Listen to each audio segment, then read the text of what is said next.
இந்த கலியுகத்தில் காலத்தால் கொடுக்கப்படும் பிரச்சனையிலிருந்து விடுபட வேண்டும் என்றால் நாம் வழிபட வேண்டிய கடவுள் முருகன். கந்தனை வழிபாடு செய்ய கலியுக கஷ்டத்தில் இருந்து சுலபமாக நம்மால் வெளிவர முடியும்.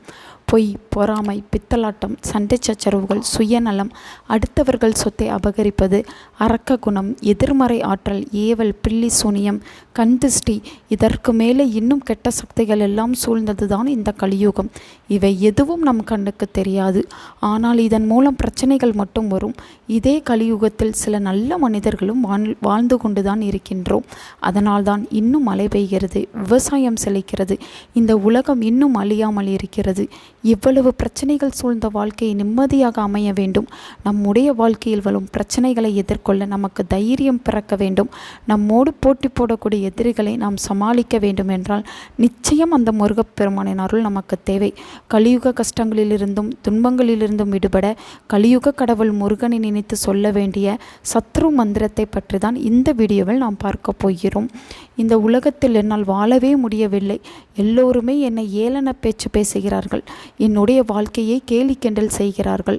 ஆனால் நான் நேர்வழியில் தான் நடந்து கொண்டிருக்கின்றேன் என்று கஷ்டப்படக்கூடிய பக்தர்கள் ஏராளமானோர் இருக்கிறார்கள். ஓம் சௌம் சரவண பவ சத்ரு சம்ஹார சுப்பிரமணிய மூர்த்தியே நமக. இந்த மந்திரத்தில் இருக்கும் ஒவ்வொரு வார்த்தைக்கும் அதீத சக்தி உண்டு. ஓம் என்பது பிரபஞ்சத்தின் பிரணவ ஒளி, சௌம் என்பது முருகப்பெருமானின் பீச்ச மந்திரம், சரவண பவ என்பது முருகப்பெருமானின் 6 முகங்களை குறிக்கிறது, சத்ரு சம்ஹாரம் எதிரிகளை அழிக்கக்கூடிய முருகப்பெருமான், சுப்பிரமணிய மூர்த்தியே நமக சுப்பிரமணிய கடவுளுக்கு வணக்கம். இதுதான் இந்த மந்திர வார்த்தைக்கு அர்த்தம். வாரத்தில் ஒரு நாள் செவ்வாய்க்கிழமை தோறும் முருகன் படத்திற்கு முன்பு இந்த மந்திரத்தை சொன்னாலும் போதும், அல்லது தினந்தோறும் இந்த மந்திரத்தை 6 முறை உச்சரித்தாலும் சரி. உங்கள் வாழ்நாளில் எதிரி பிரச்சனைகளே இருக்காது.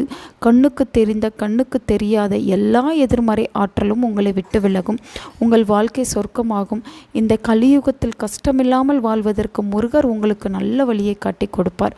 வீட்டில் அருகில் இருக்கும் முருகன் கோவில் இருந்தால் அந்த முருகன் கோவிலுக்கு சென்று ஓம் சரவண பவ மந்திரத்தை சொல்லி 6 முறை கோவிலை வலம் வந்துவிட்டு முருகனுக்கு விளக்கு போட்டு முருகன் கோவிலில் அமர்ந்து இந்த மந்திரத்தை சொல்லுவதும் சிறப்பான பலனை தரும். அடுத்தவர்களுக்கு நீங்கள் தீங்கு நினைக்காதீர்கள், துரோகம் நினைக்காதீர்கள். கலியுகத்தில் இருக்கக்கூடிய நல்ல மனிதர்கள் பட்டியலில் உங்களுக்கு பெயரும் இடம்பெறும். பிறகு இறை வழிபாடு செய்ய வேண்டும். நிச்சயம் உங்களுக்கு நல்லது நடக்கும். நம்பிக்கையே வாழ்க்கை. உங்கள் நண்பர்களுக்கும் உங்கள் உறவினர்களுக்கும் இந்த வீடியோவை ஷேர் பண்ணுங்க. அவங்களும் இதை பற்றி தெரிஞ்சுக்கிடட்டும்.